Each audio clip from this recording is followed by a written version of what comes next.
pointy head, big slanty eyes like cat eyes, and they were glowing gold and then kind of pinkish. They kept kind of shifting colors. But the love that beamed out of this being, and there was like light, coming out of it. Now, these are what a lot of the people in the New Age movement call light beings. There's a lot of light beings. Some of them aren't good guys. But if you get one of these kind of cone-headed things, and it's more like, it's almost like a two-dimensional ghost image, but it has a bit of three-dimensionality to it. So it's not like you'd think a ghost would be, but you feel the living presence. Realize that 99% of the time when that occurs, it's actually you at the Rishi level doing your best to bring the frequency in so you can communicate with yourself. Your Rishi's trying to bring to you more information, and even though you will rarely get it in language translation, in the language you're used to down here because it moves too slow. I mean, it would be like your Rishi trying to speak with you one idea. It would have to speak 40 sentences at one time to convey that idea. So instead, frequency is simply beamed.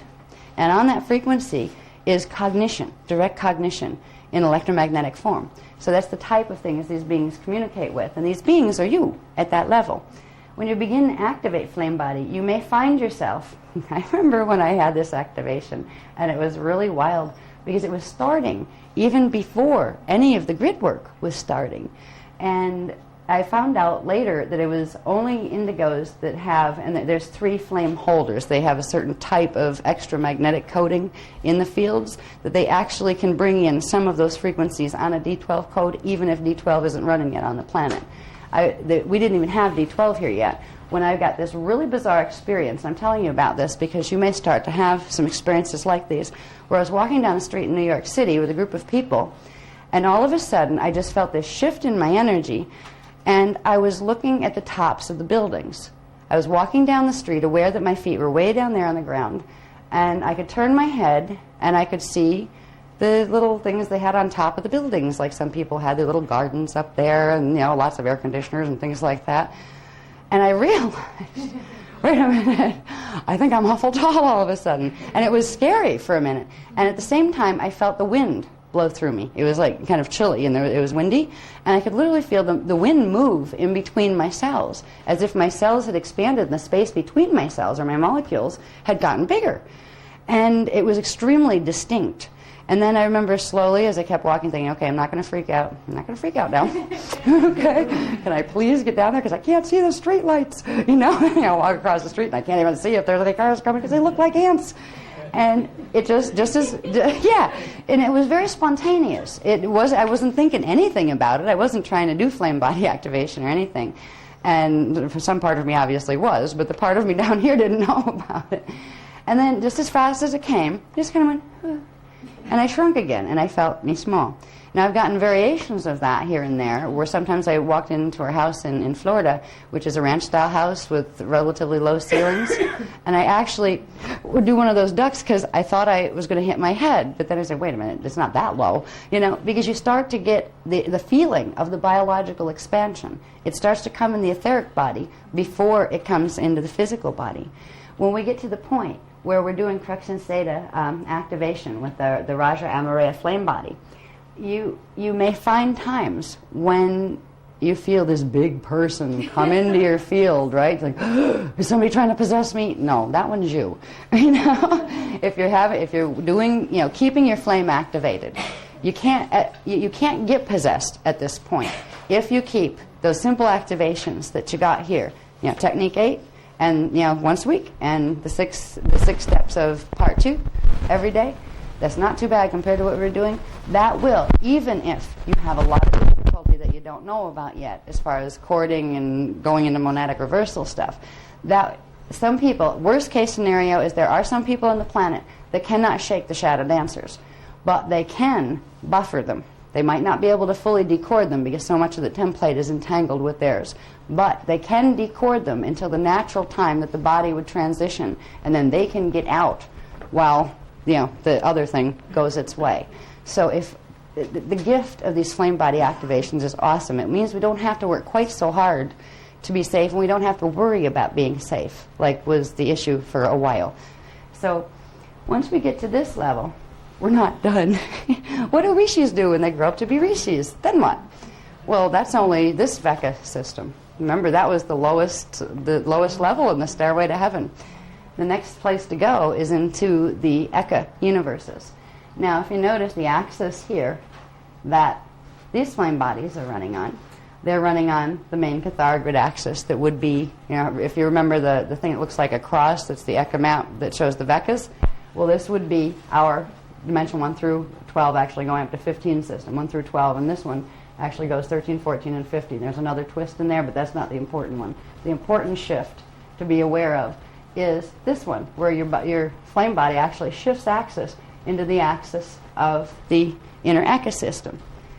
And this isn't the end, it's the beginning of building what is called the, thing I can never pronounce, the Eucharista body. The Eucharist word came out of that.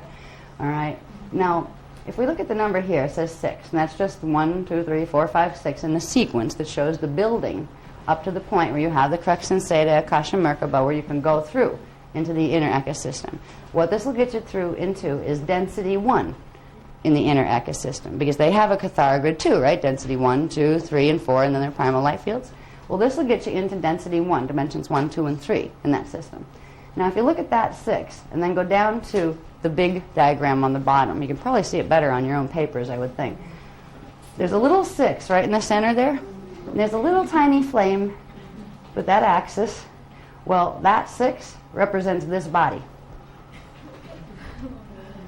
So all this big stuff, right, got really big?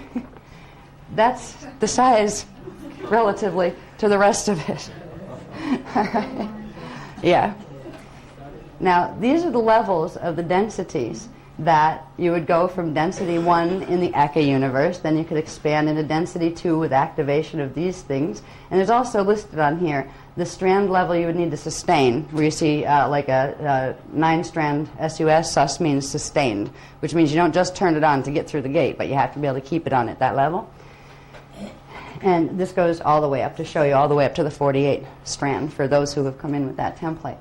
But you literally have the density 1, 2, 3, and 4 levels of each one, and then the Crux and Seda density 5 level of each one of those bodies. They are radial bodies. They are the God world radial bodies, and when they activate in your shields, they turn into flames, the flame shape, the Akasha shape.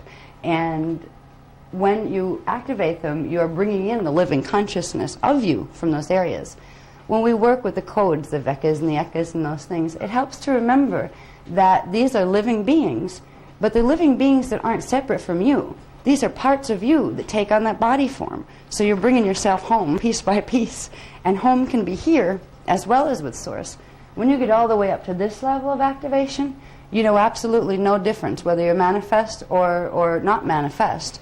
You know yourself in at-one-ment. You can carry that full cognition of at-one-ment down in to the lowest densities, and you can radiate it into the grids and to assist other beings and things and planets and galaxies and universes in activating their own flame bodies.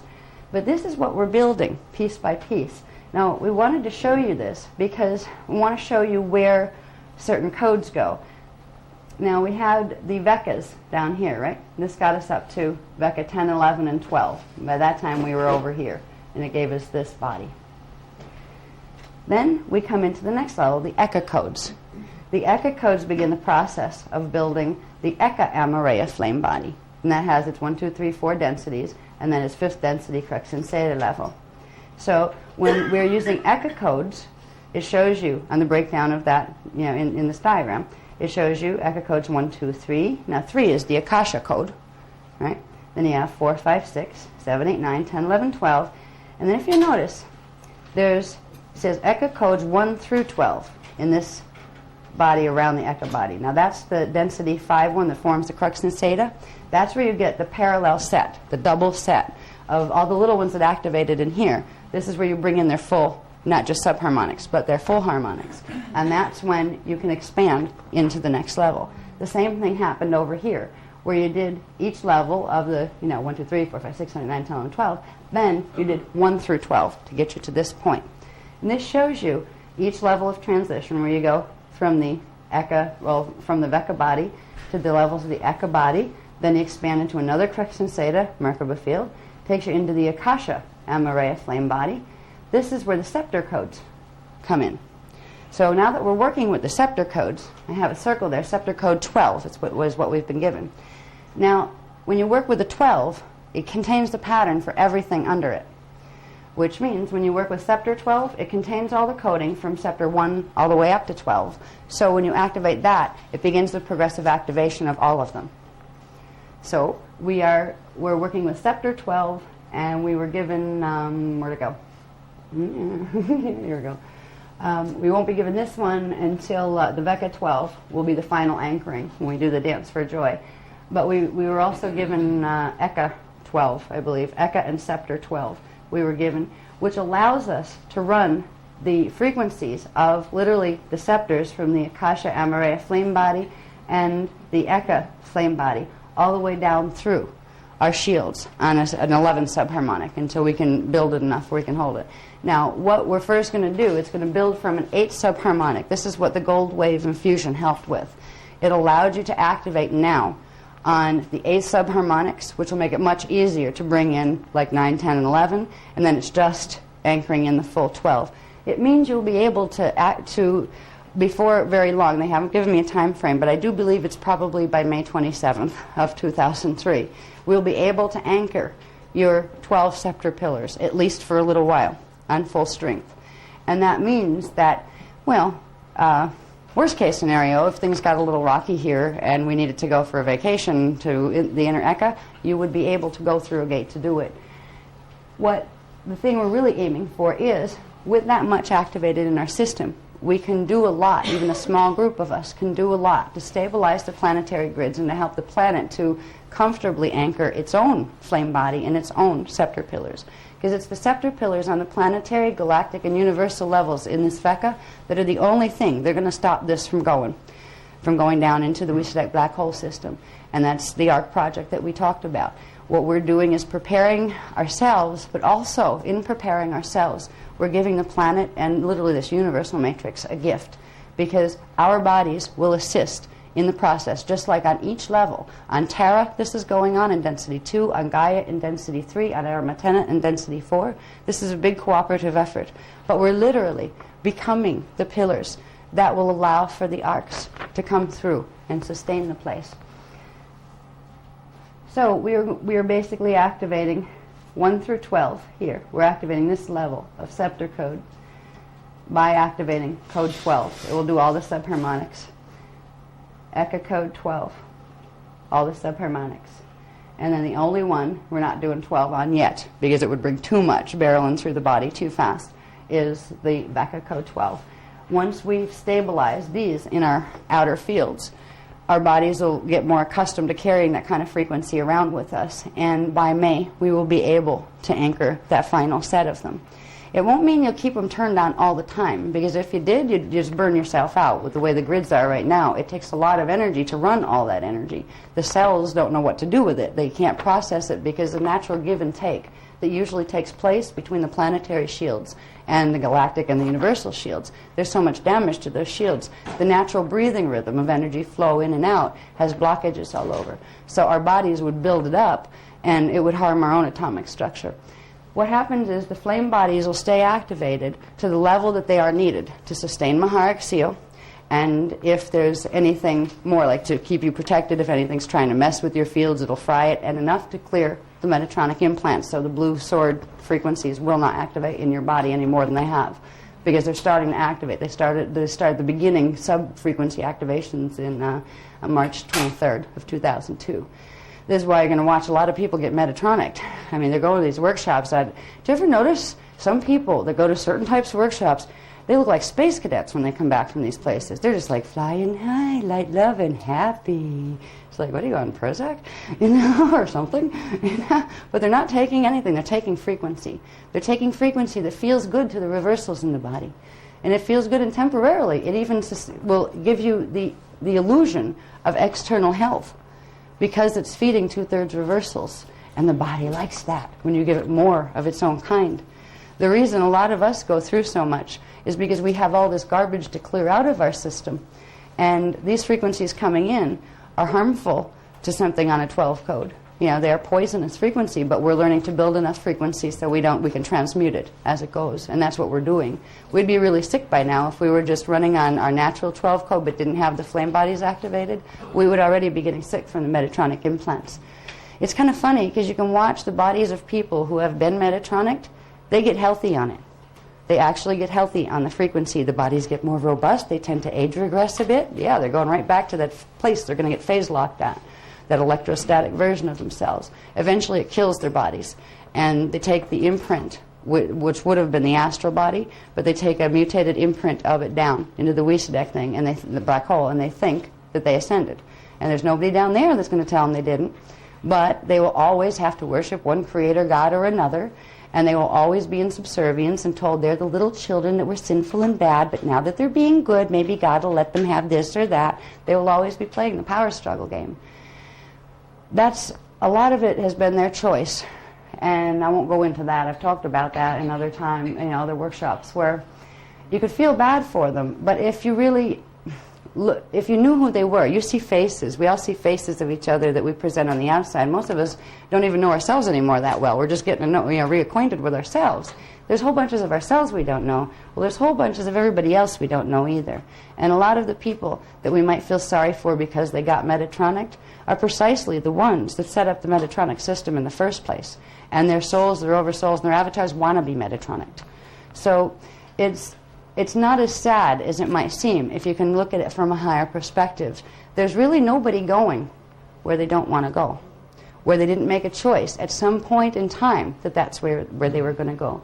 The ones who don't want to go into the Wisdek matrix are being sent into these teachings in one way or another. There's going to be bunches that there's not going to be enough of us to teach even if we all started teaching tomorrow. That's where the small groups of the indigos come in. The indigos, the high indigos, ones and twos, got the first calling for this work because they have the ability to hold the most frequency the fastest and to clear the most of the templates the fastest, which means small groups of us can possibly flip over the race morphogenetic template, which means clear a bunch of stuff out of the other people's templates, and they won't even realize that it's being done. But we can help the planet heal. We're going into work that has to do with helping the plant kingdoms and the elemental kingdoms and the animal kingdoms to heal. And in return, they will help us to heal, because right now we're poisoning our bodies. This is why it's like, yeah, I drink Diet Coke. Well, I might as well, because the water's reversed too. The water's 2/3 reversed. And it really isn't going to matter to my body one way or the other, whether it's flavored like Coke or it tastes like water. We're learning how to recode the molecular structure of things like water, and there's other people that have done some interesting work with that aren't affiliated with us at all. They've shown by freezing water, after literally taping on suggestions, like positive and negative ones, just ideas or names or references, words, which are symbol codes that have an energy signature, and the water would crystallize when frozen into very different shapes. Same water. Change the suggestion on it, change the imprinting on it, and a different type of crystal form. And it showed even just, they were doing experiments on like positive thought versus negative thought. They even showed to that level that water is conscious. It absorbs the energy imprint that's put near it or in it, and it carries that forth. So when we drink water, like when we drink water from here, when we drink water from here, it's interesting because we're picking up a bunch of things from the atomic grids here and the shields. These ancient places that have had a very long history, they've also had a very sad and brutal history, most of them, and particularly in places like we are right now, and Foix was very much like that as well. The astral field in these places might be beautiful on the outside, but if you saw the astral field directly, you'd want to run, because the grids are a mess. And we, eat food product from a region or drink the water, and we are taking that on into our own bodies. And if we feel fatigued or agitated, or we don't realize there's a direct connection. There is an agitation frequency from the anger and the pain that was left in this particular facility, that it was starting to get at people yesterday. I noticed it. And it's like, gee, it wasn't just us. Because we were getting crappy with each other for no reason. Or, wait a minute, something's up here. And I've had several people that said to me, is it the place? Because I've been really bitchy, and I don't know why. We are picking up, even in the air molecules, the signatures of what was left here before. What was left here before were levels of torture of human bodies that I wouldn't want to, discuss in public, actually. We're picking up the anger and the hurt and the pain and the frustration and the fear and the repression that was coming from the side of those who were repressing. This place is interesting because supposedly it's a Cathar place, but it is not one of our Cathar places. It is a Cathar that begins with C and ends with I, Cathari, which were the hybrid line that tried to take over the true Cathar races. And it was used as a place for torturing and things. Our group was never brought here, at least the immediate group that was from Masagur, was not brought here and tortured, but others were. And I just want to kind of clarify that. I wasn't on the thing this morning. I wanted to go just to hear what they had to say, but I couldn't because I wanted to get the stuff done for you. But we're taking on these imprints wherever we go, be it positive or negative. Nothing is ever benign. It either supports your Christos template or it supports your reversals. There's things we can do.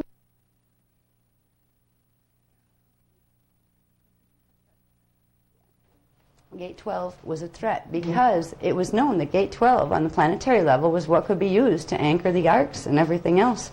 And when it came to the next stellar activation cycle, both the Anunnaki Illuminati groups and their Wisadek buddies and the Omicron Draconians and their Wisadek buddies wanted Gate 12 destroyed.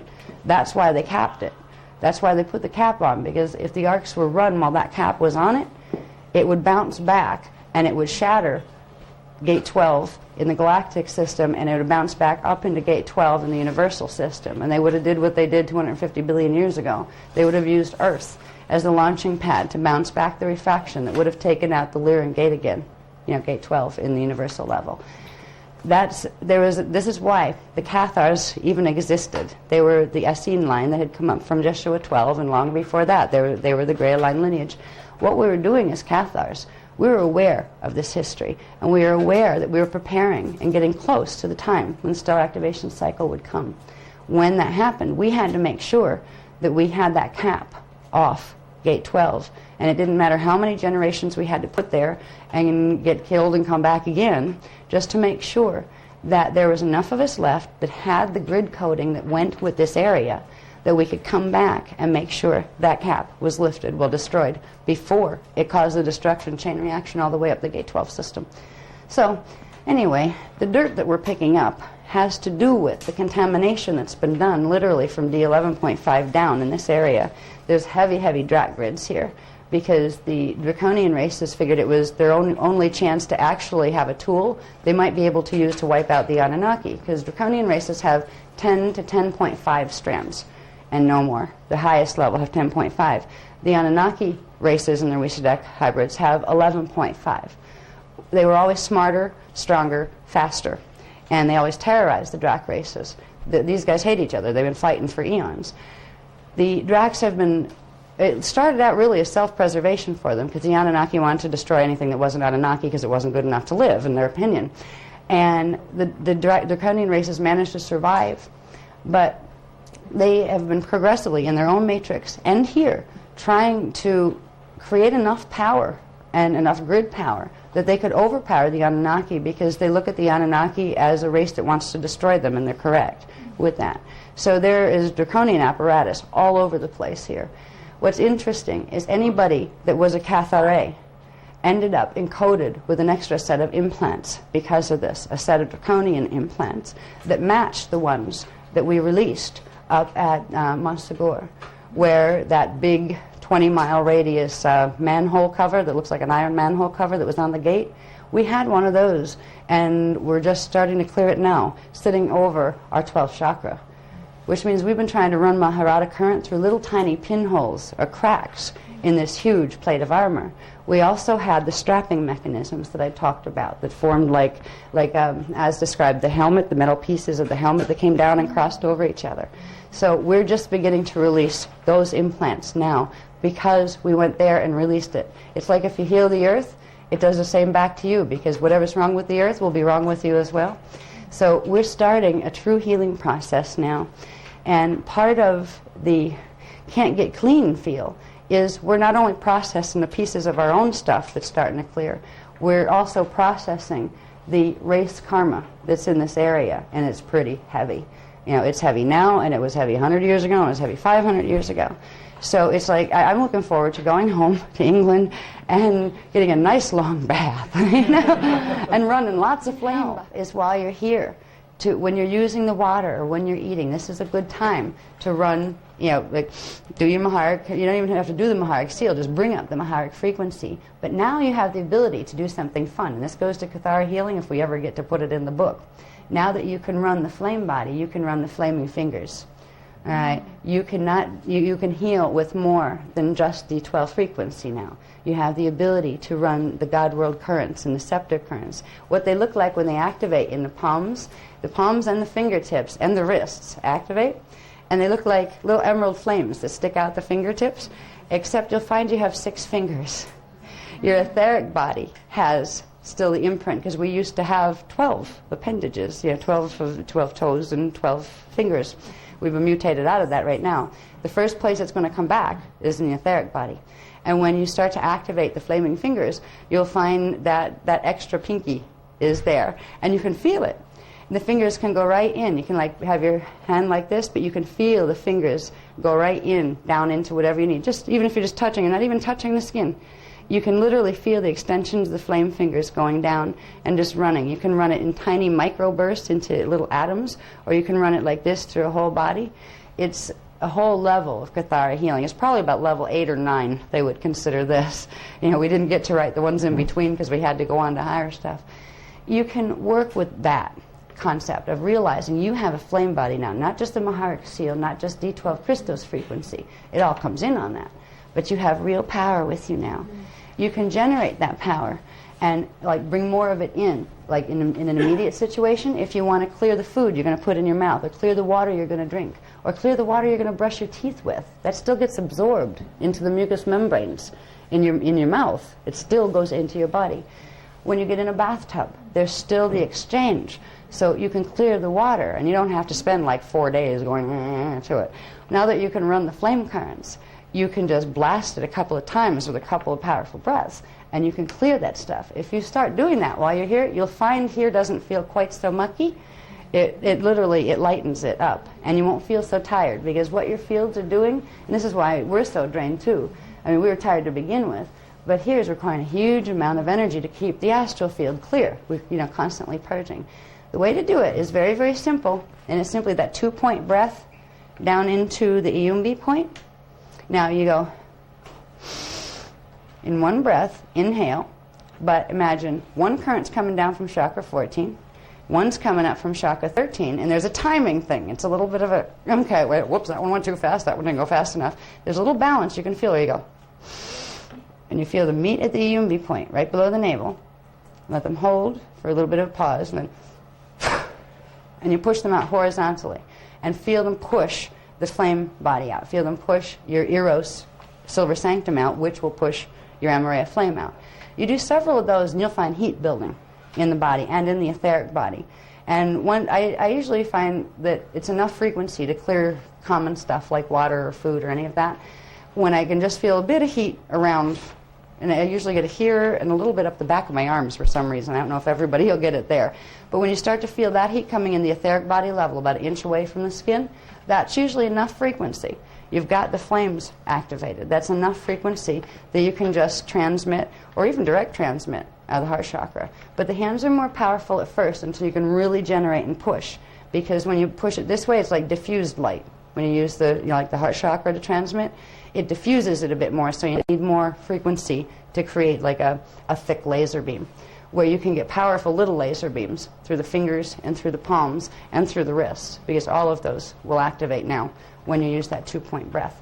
So you just activate the 2-point breath, do that 3 times, and then bring it up to the heart chakra, chakra 4, because that's where you meet with the Kathara channels that go down the arms, right? Just once you bring it up, and you can feel the heat. You will feel the difference if you play with this when you're at home, and if you're doing Kathara healing or anything like that, you will notice the difference in how much frequency you can run. And you energize the Iyumbi point, 3 breaths. If you really want to pack a wallop, then you do it to the Azure, which is a little more tricky. It's a little harder to get those breaths synchronized, because this one has to be really short, and this one has to be really long to get to the Azure simultaneously, because the idea is to get the two currents coming from top and bottom together at the point simultaneously, and then exhale them together. And they literally pop out more frequency into the shields and make the flame bodies expand. And if you really want to amplify the frequency, then you do it with the one of the pineal. And you'd see a gold and violet flame there that entwine and burst and create a starburst that shoots like a crimson thing out the top of your head. And then bring that down to the heart chakra and then hold it there and push it down the hands. You can get the feeling of the flames coming out like this. And this is just now. This isn't like, you know, you have to work with this for 5 years before you can do this. So you have a huge gift that you've given yourself by learning, relearning about the flame bodies. You have this to work with now. And I would suggest using it while you're here, just to see if you can feel a difference and see how long it takes you to notice the difference. Now, when we get back to this, this is simply meant to show you what we're really talking about when we're talking about the flame body. You've got all of these levels. You have the Veka levels, and then once you're out of this universe, you have the Eka levels. And when you're out of the Eka universe, you have the Akasha levels. Then you have the Akasha A Amaraya flame body levels. Then you have the Akasha Aya Amaraya flame body levels. And then you have the Yukatharista body. Now, Yu refers to being at one or in union. Kathara is light sound one, and Ista refers to manifestation of. So it is the manifestation of the Kathara light sound one body in its full unification. And that is what's meant by where the word Eucharist comes from, that they like to use in religions and things that they forgot what it means at this point. You know, they just kind of turned it into a prayer to do to somebody up there they think holds their power for them. But this is where these words came from. The Christ body, there's Christ codes. There are 12 Christ codes. Now the Christ is the Christos, or the divine male, which was the original Mane energy, Kathara grid, and the divine female, which was the original Kristalla, Kathara grid. The Christos plus the Kristalla is called the Christ. And once you expand beyond that, you're into the whole Yukatharista body. That's actually what holy refers to. It's like what they've done with language amazes me, because it's funny sometimes when you see how things have come down. Like whole was referring to whole, and it was the whole Yukatharista body, which was the Holy Spirit, and it got shortened to Holy Spirit. It was really the word Yukatharista. When you get beyond this is your Ire, Mane, and Manu for original God force constants, which are always there, within which everything else takes place. You expand your flame body into there, which means you expand your awareness to hold that kind of awareness, that knowing. You know no separation with anything in existence at that point. And you understand things that you can't even verbalize in language that's used here. You can know it, but to try to describe it, you have to use languages that are up higher, because it's so full. The experience is so full that words alone don't work. Pictures, you could paint pictures until you turn purple down here, but it's still not going to capture the knowing that's there. And it's your knowing, it belongs to you. These are yourself expressing as these flames. There is an exercise that's very useful, and this goes to this other sheet that, I don't know, did yours come out so light you can't read them at the top? Okay. The top one isn't really that important. Let me look at the master and I'll read it to you. It's just a recap of what you should already know, basically, if you've done the dance course. It just says, the title of it is Density Lock. Lock. Yeah, because they're the lock codes. Remember the Vekas and Ekas and all that? Density lock activation codes for radial/flame bodies. And the first set of them is already in the Dance for Life and Love book, which is which are the 12 Veka code vehicles. So that first line under the title is 12 Veka code vehicles. Sean, it's not security lock? Density. That's density. Read it again. Density lock activation codes for radial/flame bodies.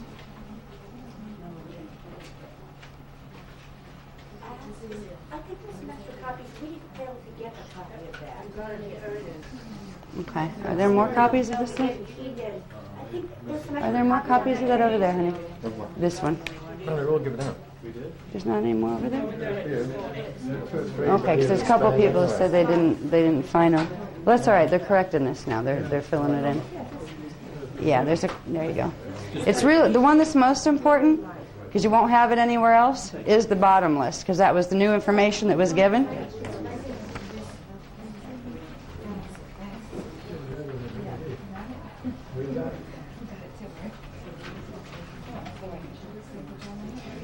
Now, the top section, it just lists the 12 Vecca codes, which are listed in Dance for Life and Love book. And the 12 Eka codes are also listed by name in the Dance for Life and Love book. If you want me to fill them in, just so you have them there on this sheet, because it's a quick reference where you've got all of the names of them together. You just have number 1, Vecca, is the Bivecca. Number 2, Trivecca. Number 3, Q, Vecca, K-H-U, Vecca. Number 4, Da Vecca. Number 5, Ra Vecca. The 6 on the bottom should have been whited out, but I forgot. Number 6 is up on the top, on the next, on the right. That's the Ayahea. Then you have the Lihaya. I think you should be able to read that side. Yeah, okay. So, okay, the print on the line up above it? Okay. Across from 9, where it says the Shahaya, there's a little thingy, scribbly thing that's hard to read. It says Dance for Joy. That's in parentheses. That means that one's going to be released in Dance for Joy. And what's the word? Shahaya. S-H-A-H-A-I-A. Number 7? That's number 9. Lihaya. Yeah, that's already done. The Ayahea, number 6, is already done. The Rushea is one we got this time, number 8. The Urimanu we already did in, I believe, Dance for Love. The Thunimanu we will have for tomorrow, and that's the one that starts the base 11 activation, the subharmonic activation in our shields of the scepters. And the 12 will be given in Dance for Joy, because that will give us the full base 12 activation of the scepters in our Vecca shields, which means on this level. Okay. Now, the ones that are most interesting, because the others you actually have these lists if you have the Dance for Life and Love book, which I hope you do, because that was supposed to be a prerequisite for this course. If not, it is in that book. The ones I want you to see are the new ones. They were just given last night, the names of them. And the names are significant because there's a little trick that they told me after we got these printed. So just if you're right underneath, like down the bottom, there's a real quick technique that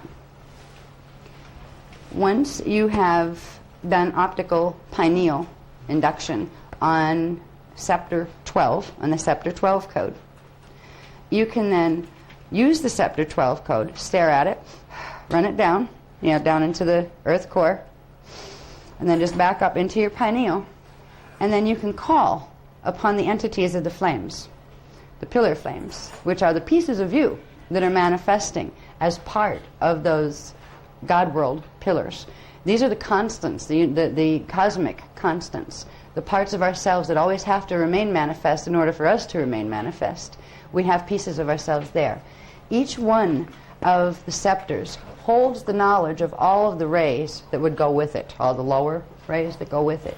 When we activate Scepter 12, it means we have the coding now to call on any one of the other flame entities. They call them the flame entities because they are this level. Where are we? Scepter level. We are calling on the selves we are at this level of the Yukatarista body out this and in the Akasha MRA flame body. Once we can do that, when we move into Dance for Joy, we'll be moving into the Ruche codes and going out even further. But It's a really simple technique. You just activate through optical pineal induction the 12th scepter code, and then you sit in a meditation and decide what might be fun to learn. Do you want to learn from the high scepters right now that will teach you things that have to do with dimensions 3, 6, 9, and 12 all the way up to the scepter level? Or maybe the mid scepters, which would be 2, 5, 8, and 11. You can call on it by name. The tone will activate as much of that scepter in your field as you can hold at the time. Now, it's best, this is where you start to learn how to play your piano keys, because you can choose what combination of notes you want to play. But you can call in by just using the name and repeating it to yourself as a mantra. It helps to do it outside at first. So your strand 1 that experiences out here and strand 2 that experiences out here gets the activation as well. If you do it in your head, strand 3 and higher will get the activation, but it takes a while for it to filter down to strand 2 and 1. That's why a lot of the stuff we'd first do outside, so it would anchor really quickly into strand 1 and strand 2. But you would simply call the name, pick a name. And notice what the name of Scepter Code 12 is. I was wondering when that came through in the song, I said, where'd they get that from? This is where they got Hyale from. It's El Hyale. Yep, El Hyale. And that's the name of the Iani human race. That's what we actually received when the Iani that we were fell when we came into the cycles here. We received a hosting, which means the shields from the flame bodies up at that level, at Scepter 12 level, were brought back in and literally re-encoded into our templates. It's called a host matrix. We were hosted back until we could hold our own flame bodies again. At level, by using the codes in your own shields, you can begin to access everything that's known everywhere on that level, where space and time are really illusions and distance. This is where you can get huge abilities to, once you can embody the scepter flames and be as the flame. I am the flame. Not just, hi, I'm talking to the flame. Hi, I know I'm the flame up there somewhere. Where you can get to a point where you work with just breathing these energies in. And first you can talk to them. You picture yourself in the middle of a flame. And don't even give it a color. Just let it be translucent, as if it were kind of clear. Let it be translucent and just say the name of your chosen flame after you activate 12. Whatever one you want to learn something from.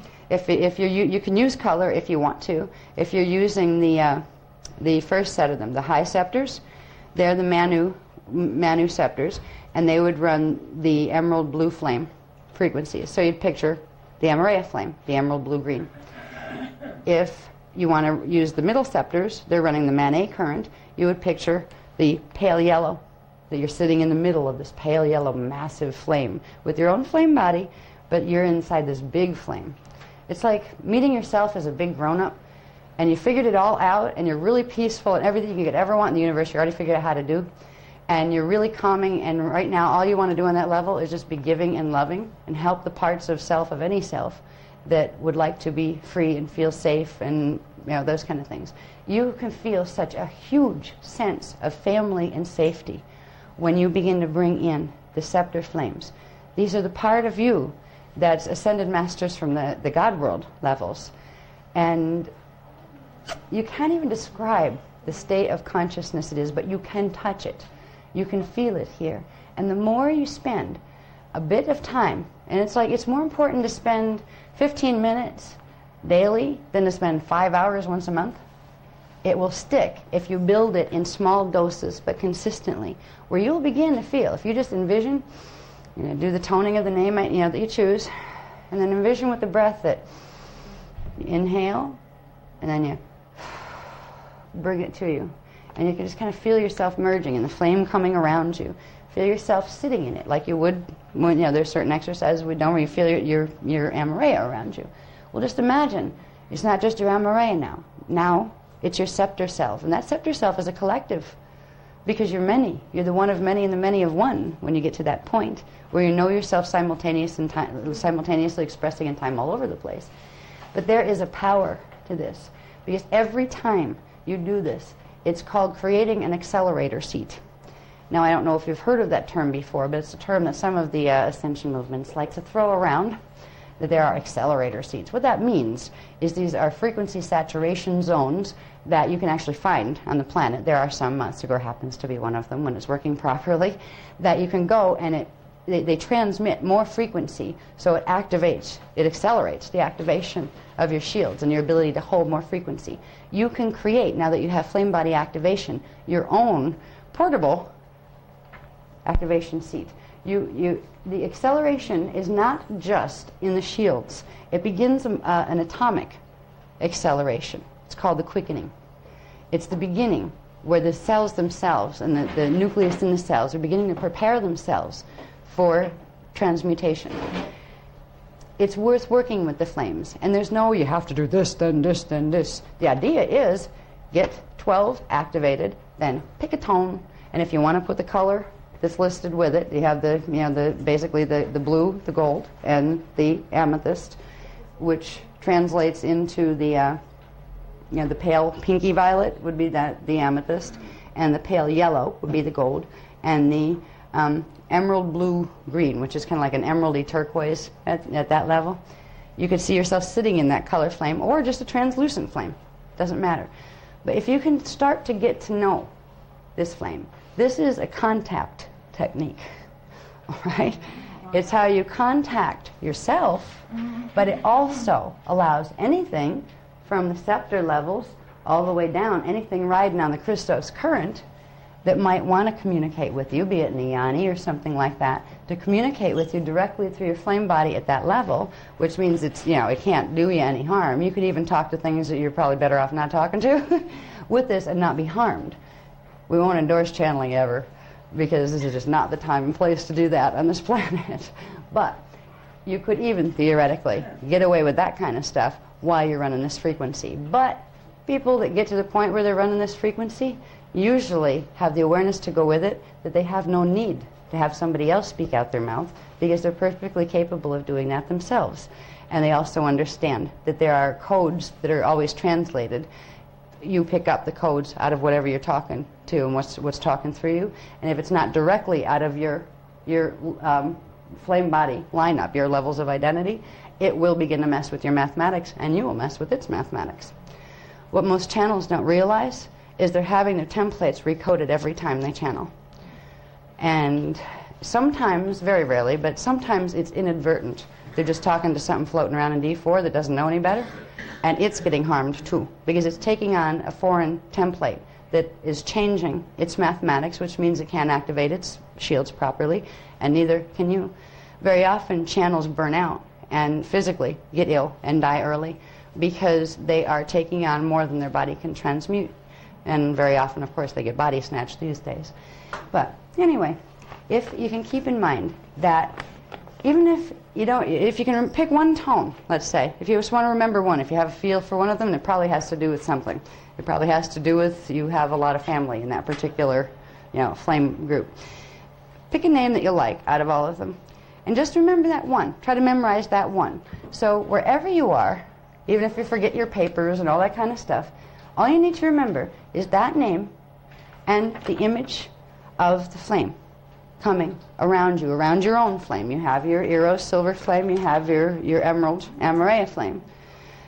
And you can picture now, because we're getting there, your Crux Ansata, which is the one that runs upside down. If your flame body is pointing up this way, this is the one that opens the window of the parallel, right, going the other way. And you can picture that around your own Amareya flame, and then around that, picture the scepter flame that you're calling in. You could amaze yourself with what you can do with just that, knowing the tone so you can activate it, and then just remembering the image to make the activation happen more quickly.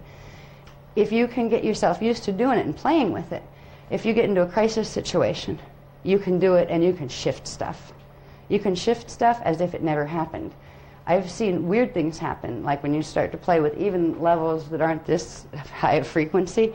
You can literally, you saw a car drive past a certain point, and you drove past a certain point, and you activate something, you feel a shift, and all of a sudden both of you are back further than you were when you were going to hit, as if you hadn't got there yet. Or you're past each other completely, as if you'd already gone through each other. So there are amazing things that you can do with this power, and it's worth having. One of the amazing things you can do with this power is to begin to see into your shield, which is your DNA template, and begin to, and this is a long process, begin to identify some of the things you might find there. The DNA template, again, is a part of you that's alive, and it has a sense of humor.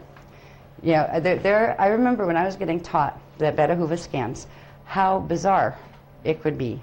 And it was almost like I could feel a part of myself sitting on my shoulder going, you don't remember that one, do you? No, what is it?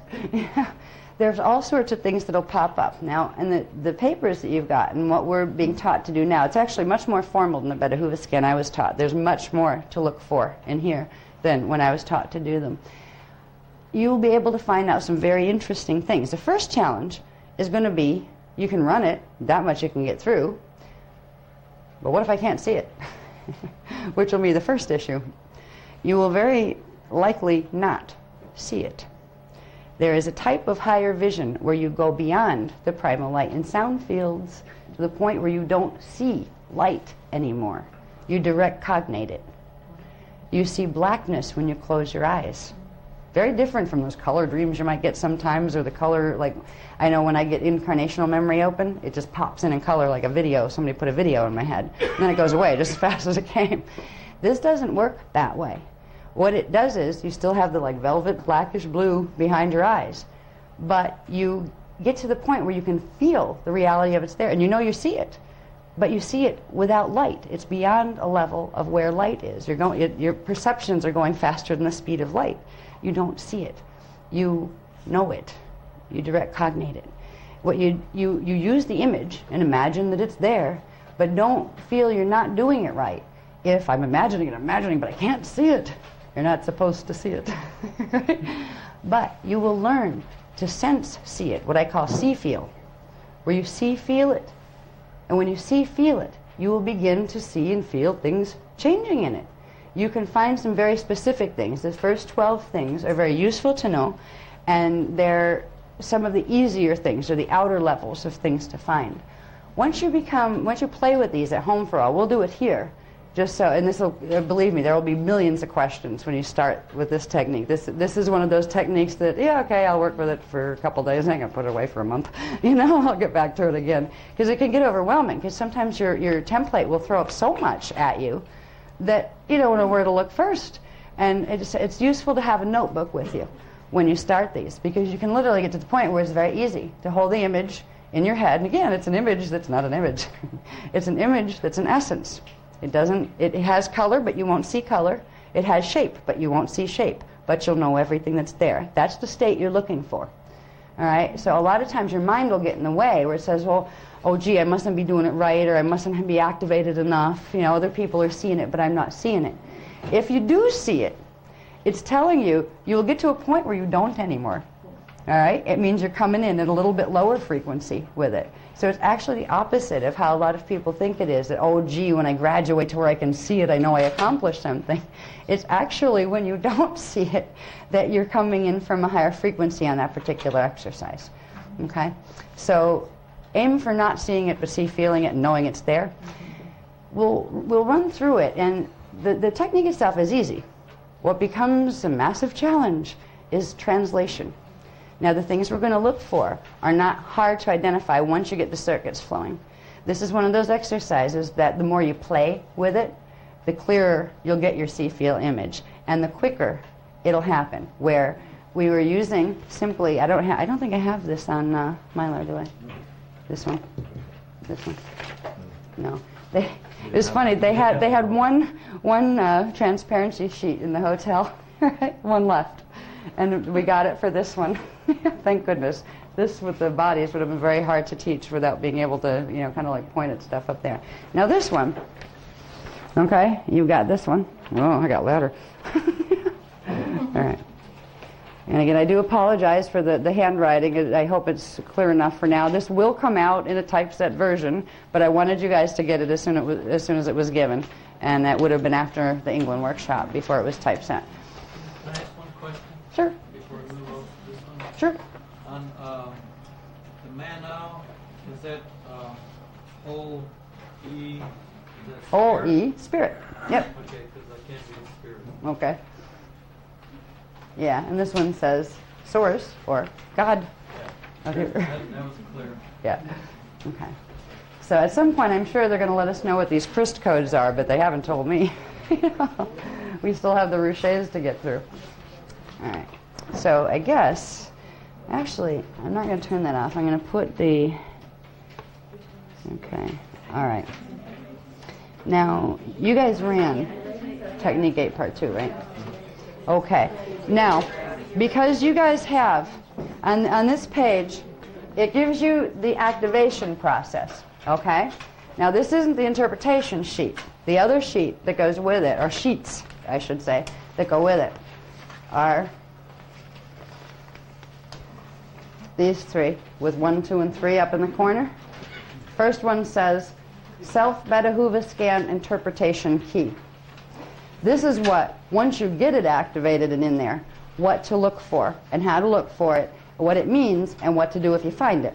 Some things you don't have to do anything. It's just like, oh, neat, cool, I'm glad I found that. Other things, it requires doing something. It's like clearing something that doesn't belong there or whatever. Now, since you ran, now when you do this at home, you need to run that day, like within 24 hours, your 6 steps of, Part 2, Technique 8 Part 2, to have that activated. To do this, like if somebody else was going to do it, they would have to have reached level 4 MRA activation, which means they'd have to make it to Technique 8. And they would have to at least one time do induction of the Ruchaya Vecca Code 8. And then in beginning this, we use Eka Code 12. All right, so there's a couple of things that, like anybody just off the street that wants to come in and do that, they'd have to build up to the point where they can do Technique 8 to activate level 4 of the flame body. Then they'd have to induce those 2 codes before they can run it. Now, to run it each time, you would need to, at least for a few months till you get used to doing it, you would need to do the optical pineal induction, just, the 3 breaths, inhale it through the, combined current and down into the earth core, of the Eka Code number 12, which is the Rihanna Yana. And that one is, do we have that here on my line? Is that one? Is that one? Yeah. Yes, please. This beautiful artwork you've done, which is this one. Okay. You have that in the papers that were given to you in the last couple days. So I'm going to read this to you before we do it, okay? And then I want to read to you some of the interpretations before we do it as well. So you don't have to worry about doing it yet. So you do optical pineal induction of the Rihanna Eka Code 12.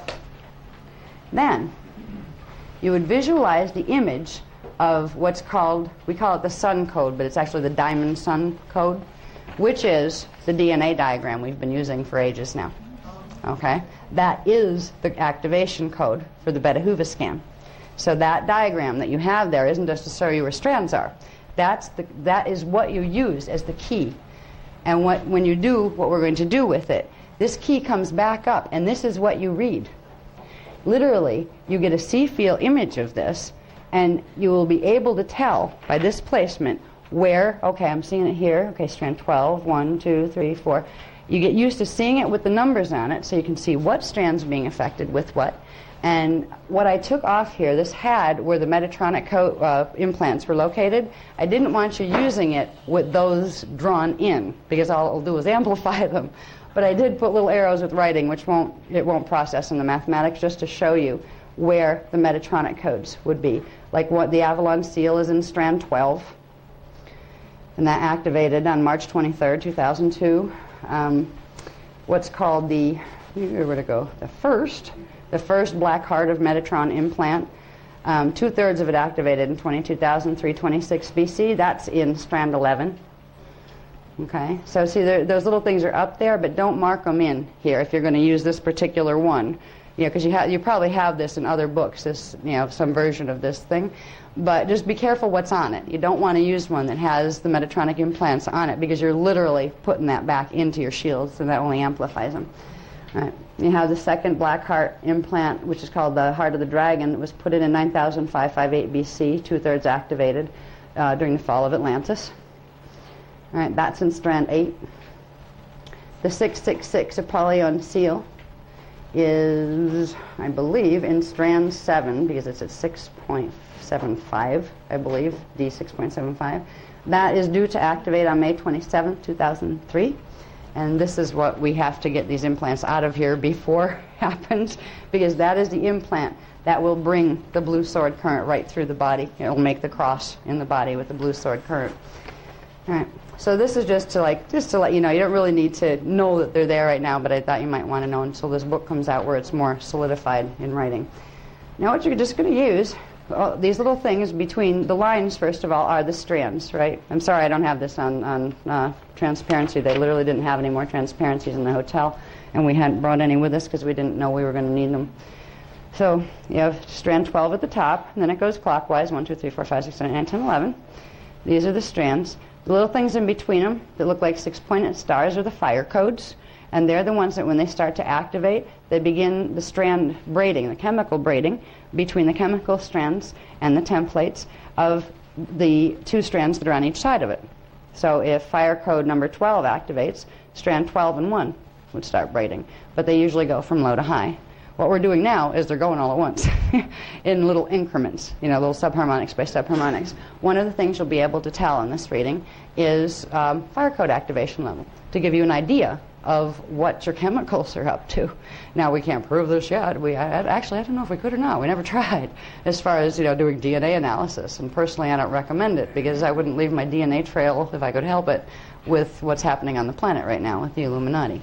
Because, gee, what if we did show them we were healing our DNA and turning it into something that they're not used to calling average human? We better run. We better have gate codes. So anyway, so it's very easy to read. This just gives you a little bit of information on, you have the 12 base codes per strand, 12 acceleration codes per strand. The little dark circles are base codes, magnetic base codes or particum codes, and the acceleration codes are the particle codes, which are the electrical ones, magnetic and electrical. Now, when you first see these, you might just see the lines, or it might look like the strands are made out of little diamonds, and you would see 2 little lines of diamond things going down with 12 in each. What you're seeing are the codes, the base codes and the acceleration codes. If you see that, you may at first just see the lines, and eventually it's kind of like you can ask for microvision, where you can, okay, let me see a little closer. I'll warn you though, once you ask for microvision to be turned on, sometimes it likes to keep itself on. And you know that cheese they gave us for lunch the other day?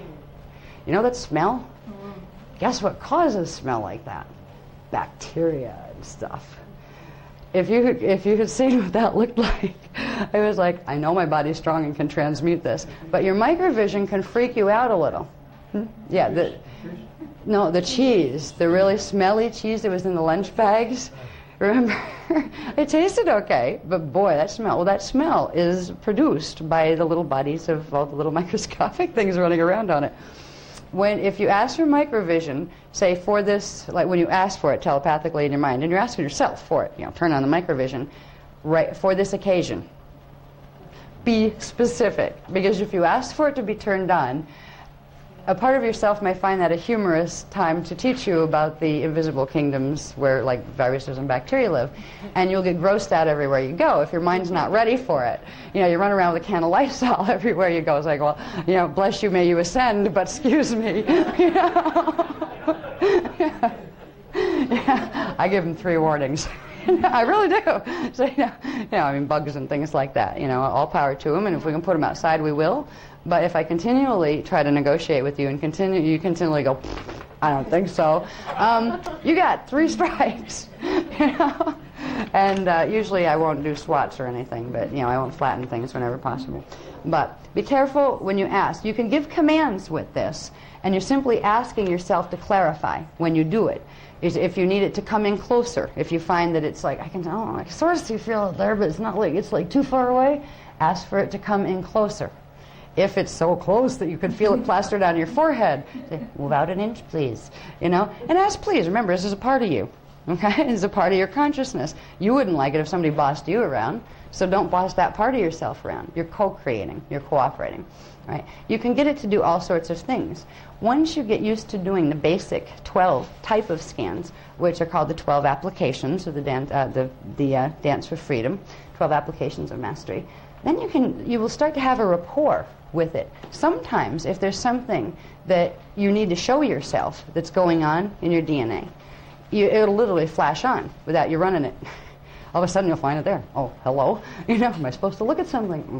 And it'll show you something if something's important. Or if you're not feeling well and you're concerned, should I go to the doctor? What's wrong with me? I don't feel good today. It might pop on just to answer your question, to show you, you're having like a strand 8 activation today, and it's showing the current running down through. Oh, I see why I feel lousy physically. It's hitting strand 1 and coming in pretty hard.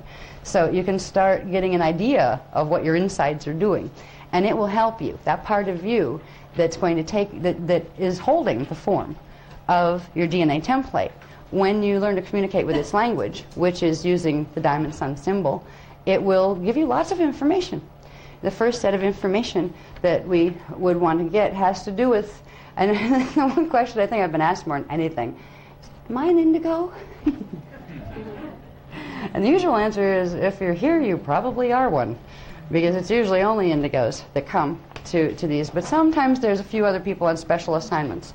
Sometimes there's a whole bunch of Odedicron reptilians from the Odedicron reptilian group, and most of those are good guys. They ended up falling way back 250 billion years ago, and they hadn't meant to. They were stuck on the same planet in the Lyra system, or the same star, as the Omicron Draconians, and they got caught between a war between the Anunnaki and the Omicron, and they all fell, and they hadn't meant to. They were trying to get out then, and the Elohai Elohim were trying to help them, but they weren't able to get them out in time. So there's sometimes people sent because they have contracts for their soul groups that they promised a long time ago that they were going to get them out when the time came. So there's a lot of different people here. Now, with this, you will get to a point if you work with the techniques that are given, like the things to look for. Once you get that far, your own self, your own higher levels, your avatar, will decide, okay, let's show you a little more. You don't need another, how do I find out if I have reptilian coding or Omicron coding or Anunnaki coding? You already know. You just haven't reminded yourself. So a part of you is fully aware of who you are and what you are. That's the part of you that's okay with that loves you just as you are. All right. When you get to that point, you will be able to hold that information. Your own self will use some of these techniques here, and I believe it's probably technique 2, that it will expand technique 2 on this sheet. Technique 2 is identifying core shield divine blueprint. That's the core divine blueprint in your shield, what you came in on, what you came in with. If you came in through, like say, a Seraphite Seraphim matrix, and that one happened to fall, and you ended up going into Phantom, that would be registered in the divine blueprint. Okay. Right now, the most you can find out, oh, and there's one little thing I have to ask, I forgot to add here that I have to ask you to write in a minute. But you will be able to find out if you're dealing with right now a hybrid pattern that has combinations of both that are working to heal and clear the combinations. So right now, you're not going to have to worry about facing whether you're Anunnaki or Draconian or something. It's okay to be, but you'd rather not be. Those kind of things. You don't have to face that yet. And when you are ready, when your whole being feels that you are ready to see what that is in a mature way, where you're not going to be frightened by it, where you're not going to feel any type of self-judgment or self-loathing because of it, where you're not going to take on any guilt because of it, no matter what the race group did that you might be affiliated with. That's when Technique 2 will expand itself. See, what's nice about the Beta Huva scan is once you kind of get the juices running, it's a great teacher. So it will teach you things. Sometimes if you ask a question, you can get your incarnational stuff from this, if it's time, if your own avatar knows, if it's good for you to remember how much right now. If you realize that you got caught up in some nasty stuff, a couple lifetimes ago, and you did some horrid things, maybe to people that you're very fond of now. Could you really let go of the guilt on a conscious level right now, if you knew, while you're still struggling to wake up and still struggling to embody that feeling of love and not judgment? Or would it interfere with your ability to grow this time because you get hung up on it and you want to go punish yourself? So these decisions, it's not that you don't have the information. Every question you can ask implies you already have the answer, or you wouldn't ask the question. It implies the answer and the question live within you side by side. They're two faces of the same energy pattern. When you ask a question, you're actually beginning to bring in what the answer is. Bless you. Sometimes you actually have an answer, or you think you do, and it implies there's a question that goes with it as well. And sometimes it's good to look for the question to see if the answer is exactly what you thought it was. But these will teach you more about them. We'll get a little bit more on how to turn these. I just got this. They just told me this after we had this written. When we get into the Dance for Joy, the final level, we'll be taught how to do a specialized type of Rajahuva scan using the Beta Huva scan as a downstepping device, where you can get the 12 personal codes from your shields. So you can give yourself what are called Rajahuva scans. You have 12 very personalized codes stored in the base of your tailbone, that when you begin working with those, it progressively activates very, very rapidly the personal level of your Maharic shield. Like you have your personal level, then you have your tribal shield species level, etc., etc. These are your own, and there's no other body in existence that has those same mathematics. So I was giving readings like this, they'd had me doing them for a few people, where their avatar would send them to me, and I would take them in and read them like you do a Beta Huva scan. But they're combining the two techniques in a way that you don't have to have hyper high frequency running. So I used to get very, very tired and almost sick after doing 3 or 4 of them because the frequency was so high. But this will downstep it enough where you're not going to tax yourself. You're already going through a lot of flame body activation. You can do it by combining the two techniques. And that we're going to learn how to do that in the Dance for Joy thing, which means in May. Whether or not you're there with us, that's when the information is going to be given. So if you work with the Beta Huva scan between now and then, it'll teach you lots of other stuff in between. You can ask where a certain issue in your life is coming from. Ask what strand it's in. Everything is encoded in your strands. Your strands are your shields are your strands, and they all manifest chemically in the DNA. If you're having an issue that you just can't seem to shake in your life, something that hurts, doesn't feel good, it's bugging you, making you mad, making you feel claustrophobic, a job you don't like, a place you don't like living, that kind of thing. If you have that, somewhere there's an imprint causing that. If you understand your Beta Huva, you can simply say, all right, once you get the see-feel image there, please show me what strand this is primarily manifesting through. Where is its core? And once you get used to running the frequencies, you will know. You just, it's strand 8. Oh, okay, that's a big one. No wonder it's, been a pain in the neck to clear. And then you can take different technologies, sometimes just D12 frequency, sometimes gamma ray flame frequency, sometimes beaming it with one of the scepter codes, but take it right into the image, and you project the image of the symbol code or the Maharata current directly into the image of the opened and active Beta Huva. Because they also call it the Beta Huva, the sun, the diamond sun code. It's also called the Beta Huva. When you do that, and then stop the reading, when you're done with the reading, that energy goes back into your shield. It takes with it the healing that you put into the image. You can learn to do some healing techniques also remote with other people, but not for a while, because looking at anybody's DNA template is really none of anybody's business. But sometimes people will ask for assistance in healing. There are techniques that eventually we will be shown how to do that without creating spiritual violation. Because right now if somebody says, would you check mine out for me? Most you can do is, no, they have one that's something like yours. We all have something like that, right? Okay, so that Beta Huva image, the sun image, works for everybody. Just send it love and ask it the avatar level if there's anything it wants. Transmit it, and you transmit it through its own avatar. You don't ever transmit anything into anybody else's shield, because it would be a violation, which means it gets you karmically tangled up with them, as well as can cause them harm when you don't mean to. So there's a lot of things you can learn with this. I want to go through real quick the reading of the, well, I don't have to go real quick. I'm not over time, am I? No, I'm not, no, good. Good, for once.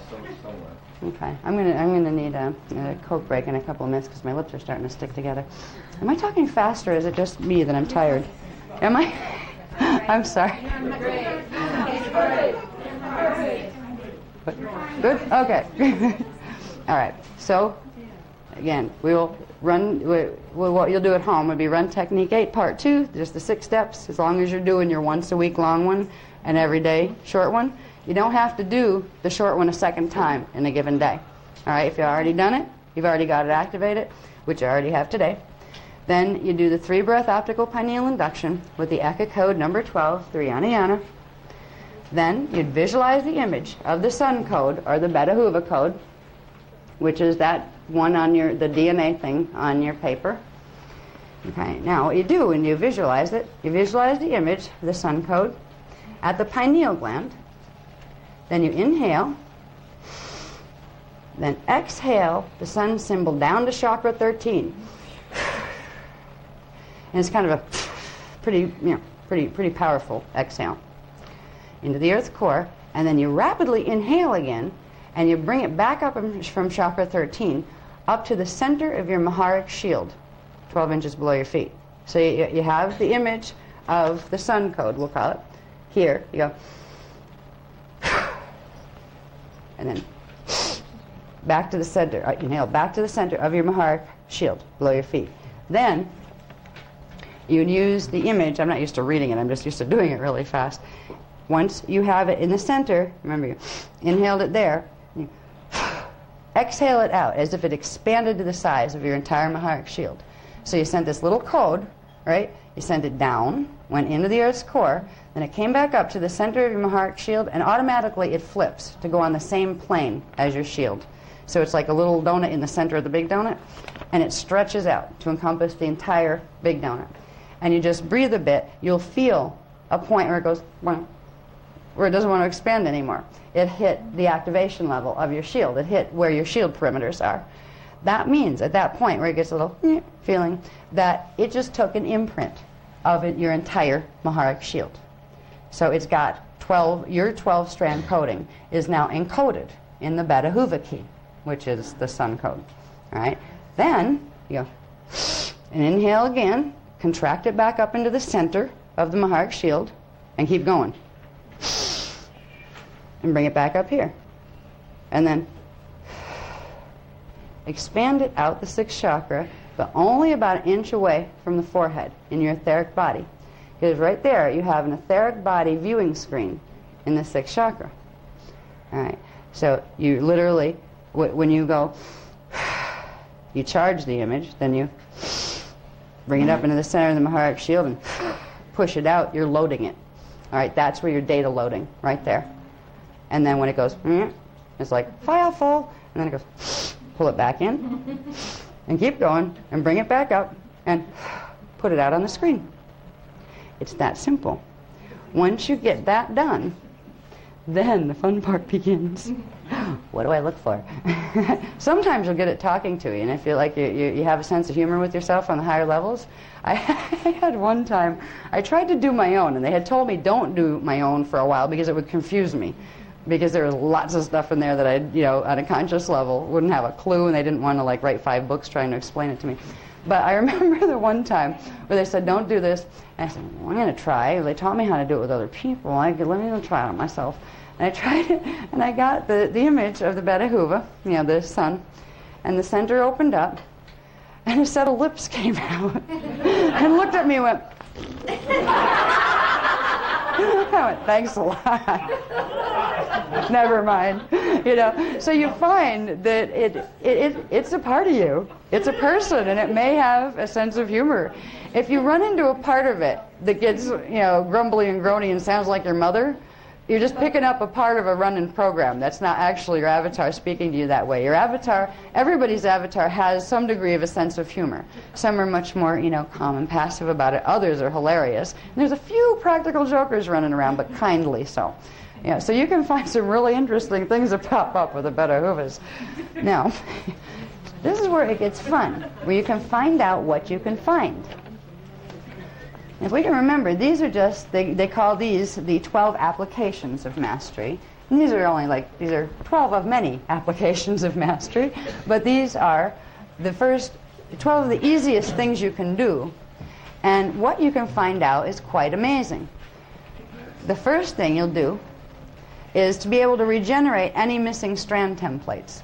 Now, sometimes we come in with distortions from miasmic issues and the whole bit where we don't have all of our strands registering, which means we have crushed parts of our template in our shield. Now, depending on how badly that is, most of you should be fine because you've had Melchizedek Cloister ordination particular regent level, and that restores it to begin with. But sometimes you'll find you got yourself into something or a karmic thing activated that you didn't know was activating in your DNA, and it flattened some of your codes and wiped out part of one of your strands or something, and you don't realize it. You don't know it's there. Well, the first thing you would look for is if there are any strands missing, like any templates missing at all. There should be 12 in the read. Even if you're an indigo with more strands, it all comes through on the 12, the 12-strand image.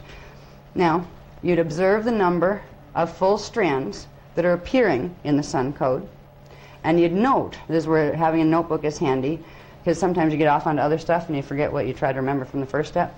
You'd note what the strand number was of the missing strands. Now, once you get used to looking at the Beta Huva key, you remember the positions, and if you're smart, you look at it with the numbers. I put the numbers right on the ends, so they'd be part of the mathematics, so you'd see the numbers, and you'd bring it up that way, because then it's very easy to see what number is missing.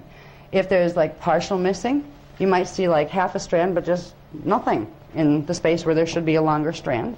Or you might see where it looks like Swiss cheese, which means parts of the things have been crushed and are not registering. You have the power to heal this at this point easily, especially with Melchizedek Cloister ordinations and flame body activations. You can reset your own templates. Even people that are, the regents and the rabbinate that are giving minister ordinations, what they are doing is doing this for other people. They're retransmitting the 12 code. So if there's any damage there that you didn't know was there, now's the time that you have enough activation level where your avatar might show you that, because now you can do something about it. You can fix it. So you would simply find, make a note of the number of the strands that were missing, like by number. Then you'd inhale Maharic current up from the earth core, and then exhale it into the mentally projected missing strand numbers. Okay, so if you had, let's say, all of a sudden, for some reason, strands 3, 4, and 5 disappeared. Where'd my soul go? You know what I mean? I just lost half my soul body. Where'd it go? It doesn't mean you lost it either. It means something's interfering with the frequencies running. But if you find, you locate the number. This is why to make a note of the strand number.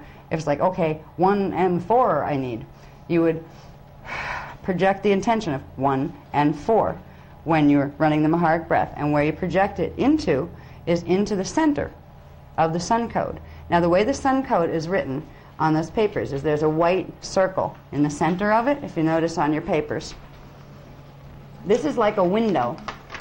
All sorts of stuff is going to pop up there, and you can expand and contract it. If you need it to get bigger, you can expand it all the way out to where the fire codes are and literally make it like a window in another world.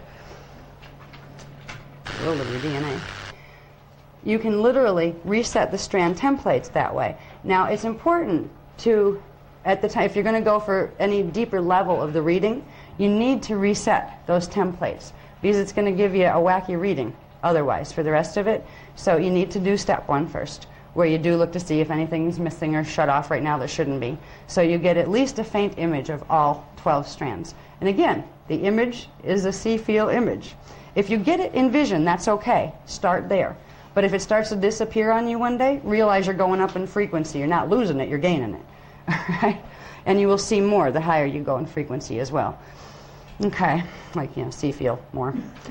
All right, so once you would simply inhale the energy up from Earth's core, exhale it with the mentally projected missing strand numbers into the center of it, until a faint image of the missing strands appears. Once that faint image, even if it's really like, I can sense, yeah, all right, I sort of got strand 1 and 4 back in there somewhere, I can feel them in my C field image, then you can go on the next level. This one, a lot of people are going to be interested in playing with. And this is where it's like you're going to have to, excuse me, ego, would you like to go out for a walk for a minute? I have to have a private talk with my avatar self. Either that or sit here quietly and don't interfere with my read. Because if you have, this is where the attachment issue comes in. If you really, really, really want to be an indigo one that has 48 strands, even if you know you shouldn't really want to be anything, just who you are, because that's wonderful. But you really, really, really want to know you have at least 42, you know? If you're playing that game inside, if there's a part of you that's still reacting that way, you're feeling like you're lacking something, which means you're not recognizing who and what you are, that you're not lacking anything. You do have everything you need, you just have to bring it back in, all right? But here's where you begin to find out what is in this template after all. This is where you find out if you're an indigo. But if you want a clear reading, I suggest for the first month that you play with this, do it maybe once or twice a week, put it away, keep track of how many times you get what answer. And then try to final time and say, okay, I'm sure we've played games, and I'm sure there's good reasons why. And if we've been playing games a lot on this one, it's probably because some part of me was really attached to wanting an answer in a certain way. This time, I trust you, avatar self of me and myself. This will be the reading. Clear your mental space out, clear yourself out just with breathing a bit. All right, to set that intention, let go of whatever, and then read it one more time. So read it a few times during the month. And finally, pick a date when you're going to give your final reading. Yeah. Sometimes it actually is. It's just your own doubt that it is that's getting in the way. So, you know, if in doubt, pretend until you find out, you know? Yeah. Now, I do want to point out that one of the ways, one of the trickiest parts about, well, about spiritual awakening, but also about Beta Huva scans, is once you get a feel for, okay, I think I'm doing this, and I think I'm getting a read, how do I know I'm accurate? And what if I look at it at 3 different days in a row and it says 3 different things? That's a clue that you're not, you know, something's getting crossed in the wiring. One of the best ways, if you run into a spot where you just keep getting like wacky reads, where first you have 12 strands, then you have 48, then you have 32, and you know, those kind of things, where it's obviously it's one of these. You know, pick one. You're just not. It's usually because the nervous system is still immature in processing the full pulse, because all of these are pulses of energy and pulses of consciousness that this information rides on as it's moving through you and the Beta Huva, you know, key and all of that. One of the best ways is if it gets icky or gooky, you decide, okay, I'm not going to deal with it on a 3D level. Before you go to sleep at night, remember that, your consciousness will go to the last thing you think about before you go to sleep. And if you can train yourself that if you want information on anything, let that be the last thing you think about. Okay, I'm going to find the answer to this, or I'm going to find more information that I need on this, whatever it is. You can apply that to Beta Huva scans too, where you might find yourself 3 o'clock in the morning, boink, you're wide awake, and it's right there. Or it may just be when the alarm clock rings and you know you were dreaming it, and you know you had it, but because that darn alarm clock made you jump into your skin, you left it behind somewhere, right? But if you train yourself to use the right before sleep state at night to focus your consciousness there, and you know, either for if you want clarity on the Beta Huva or if you want clarity on anything, what you'll do is you're sending an impulse for your consciousness to follow when it starts to ride up the strands, when it goes from D3 to D4 and starts to project. Now that you're working with Flame Body, you're going to be progressively healing that astral body.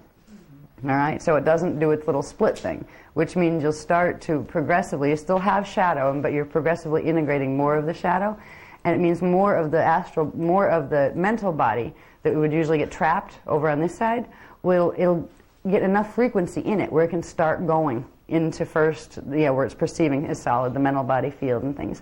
There's still a part of you that always holds that awareness anyway, the part of you on D5, the part of you on D6. It's just a matter of getting the part of you here to go on a journey and connect with it if you can't fully bring it in yet. But if you can use that pre-sleep state to program what you want to know, you'll be amazed. I found it took about 21 days to every night, and just make it small, like a small affirmation. I'm going to find this, in the sleep state. The suggestion I used to use was, I will be awake and aware in the dream state, and I will remember and record on return, be it scribble it down on a pad or whatever, that as soon as I would remember it when I woke up, and I would write it down or grab a tape recorder. I always wrote it down. I couldn't fiddle with the electronics when I was in that state. But after about 21 days, you can get significant shifts in your clarity, where you can start to use the dream state. You can get to a point where there isn't the lights out effect of dream state at all, where you actually can track yourself going down into alpha state and then down into the lower states, of sleep, into what's called theta trance, where you're in the theta brainwave pattern, which is